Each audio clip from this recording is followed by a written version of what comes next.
ବରେଣ୍ୟ ସଭାପତି ମହୋଦୟ, ପୂଜ୍ୟ ଗୁରୁଜୀ ଓ ଗୁରୁମାବୃନ୍ଦ, ଉପସ୍ଥିତ ଅତିଥିଗଣ, ଏଠାରେ ଉପସ୍ଥିତ ସାନ ବଡ଼ ଭାଇ ଓ ଭଉଣୀମାନେ ତଥା ମୋର ସହପାଠୀଗଣ, ଆଜି ହେଉଛି ଭାରତର 78ତମ ସ୍ୱାଧୀନତା ଦିବସ।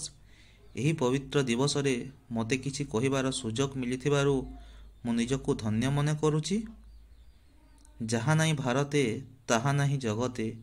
ଏ ଭାରତ ଭୂମି ପବିତ୍ର, ସମୃଦ୍ଧ, ରତ୍ନଗର୍ଭା, ଉଚ୍ଚ ସଂସ୍କୃତି ସମ୍ପନ୍ନା। ଏହାକୁ ସୁନାର ଭାରତ ବୋଲି କୁହାଯାଏ।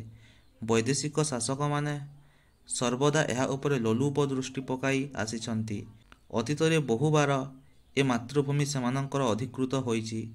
ବିଦେଶୀମାନେ ଏ ଦେଶକୁ ବାରମ୍ବାର ଦଖଲ କରି ଦୀର୍ଘଦିନ ଶାସନ କରିଛନ୍ତି ଓ ଦମନଲୀଳା ଚଳାଇଛନ୍ତି। ସୁନା, ରୂପା, ହୀରା, ନୀଲା, ମୋତି, ମାଣିକ୍ୟ ଇତ୍ୟାଦି ଅମୂଲ୍ୟ ଧାତୁ ସବୁ ନିଜ ଦେଶକୁ ବୋହି ନେଇଛନ୍ତି। ତାପରେ ଇଂରେଜ ଜାତି ବାଣିଜ୍ୟ କରିବା ନାଁରେ ଆସି ଆମ ଦେଶକୁ ଶାସନ କରିଛନ୍ତି। ଦେଶର ଧନ ସମ୍ପଦ, ବାଣିଜ୍ୟ ଦ୍ରବ୍ୟ ସବୁ ଲୁଟି ନେଇଛନ୍ତି। ପ୍ରଜାମାନଙ୍କର ଉପରେ ଅକଥନୀୟ ଅତ୍ୟାଚାର କରିଛନ୍ତି। ପ୍ରତିବାଦ କଲେ ଲାଠି ପ୍ରହାର, ଗୁଲି ମାଡ଼, ଜେଲ ଦଣ୍ଡ, ଫାଶୀ ଖୁଣ୍ଟରେ ଝୁଲିବାକୁ ପଡ଼ିଛି। ତା ସତ୍ତ୍ୱେ ଆମ ଦେଶର ସାହସୀ ଦେଶପ୍ରେମୀମାନେ ମାତୃଭୂମିକୁ ଇଂରେଜ ଶାସନରୁ ମୁକ୍ତ କରାଇବା ପାଇଁ ବ୍ରିଟିଶ ଫୌଜ ଆଗରେ ଠିଆ ହୋଇଛନ୍ତି। ପ୍ରକୃତ ସ୍ୱାଧୀନତା ଆନ୍ଦୋଳନ 1857ର ସିପାହୀ ବିଦ୍ରୋହରୁ ଶୁଭାରମ୍ଭ ହେଲା। ମଙ୍ଗଳ ପାଣ୍ଡେ ନାମକ ଜଣେ ସାହସୀ ଭାରତୀୟ ସିପାହୀ ଏହାର ଶୁଭାରମ୍ଭ କରିଥିଲେ କହିଲେ ଅତ୍ୟୁକ୍ତି ହେବ ନାହିଁ। ସମଗ୍ର ଭାରତରେ ଏହାର ପ୍ରଭାବ ପଡ଼ିଲା। ବ୍ରିଟିଶ ଫୌଜ ଆଧୁନିକ ଅସ୍ତ୍ରଶସ୍ତ୍ର ସାହାଯ୍ୟରେ ଏମାନଙ୍କୁ ଦମନ କଲେ। ପ୍ରତିବାଦ କଲେ ରକ୍ଷା ନାହିଁ। ତଥାପି ଧୀରେ ଧୀରେ ସାରା ଭାରତରେ ସ୍ୱାଧୀନତା ସଂଗ୍ରାମର ବିଦ୍ରୋହ ଦେଖାଦେଲା। ବହୁ ଦେଶପ୍ରେମୀ ଏଥିରେ ଝାସ ଦେଇ କାରାବରଣ କଲେ। ଭଗତ ସିଂ, ଚନ୍ଦ୍ରଶେଖର ଆଜାଦ, ଲକ୍ଷ୍ମଣ ନାୟକ, ଜୟୀ ରାଜଗୁରୁ ଇତ୍ୟାଦି ଫାଶୀ ଖୁଣ୍ଟରେ ଝୁଲି ଝୁଲି ଶହୀଦ ହେଲେ। ଶେଷରେ ଦେଶର ନେତୃତ୍ୱ ନେଲେ ମହାତ୍ମା ଗାନ୍ଧୀ ଓ ସୁଭାଷ ବୋଷ ଏବଂ ସେମାନେ ଦେଶବାସୀଙ୍କ ମନରେ ସ୍ୱାଧୀନତାର ଅଗ୍ନିକୁ ପରିବ୍ୟାପ୍ତ କଲେ। ଏହାର ଫଳସ୍ୱରୂପ ସ୍ୱାଧୀନତା ଆନ୍ଦୋଳନରେ କୋଟି କୋଟି ଦେଶବାସୀ ଭାଗ ନେଲେ।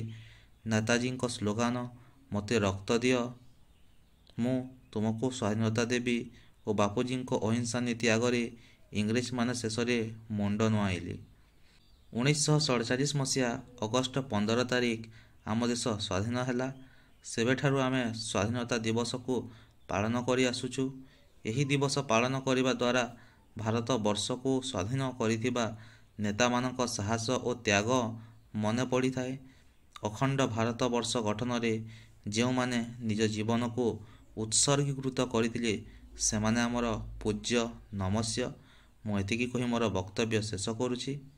ଜୟ ହିନ୍ଦ। ଧନ୍ୟବାଦ। ପିଲାମାନେ, ଯଦି ତମେ ତମ ନିଜ ନିଜ କ୍ଲାସର ସମସ୍ତ ଭିଡ଼ିଓ ଗୁଡ଼ିକ ଗୋଟିଏ ଜାଗାରେ ପାଇବାକୁ ଚାହଁ, ତାହେଲେ ପ୍ରଥମେ ଭିଡ଼ିଓର ତଳେ ଥିବା ଚ୍ୟାନେଲର ନାଁରେ ତୁମେମାନେ କ୍ଲିକ୍ କର। ଏବେ ଏଠି ଥିବା ସବସ୍କ୍ରାଇବ୍ ଉପରେ କ୍ଲିକ୍ କର। ପୁଣି ଆଉ ଥରେ ଏଠି କ୍ଲିକ୍ କରି ତଳେ ଅଲ୍କୁ ସିଲେକ୍ଟ କରିଦିଅ। ଏବେ ଏଠି ଥିବା ପ୍ଲେଲିଷ୍ଟ ଉପରେ କ୍ଲିକ୍ କଲେ କ୍ଲାସ୍ ଗୁଡ଼ିକ ଦେଖାଯିବ। ତାପରେ ଏଠି ନିଜ କ୍ଲାସ୍ ଉପରେ କ୍ଲିକ୍ କଲେ ସବୁ ଭିଡ଼ିଓ ଗୁଡ଼ିକ ମିଳିଯିବ।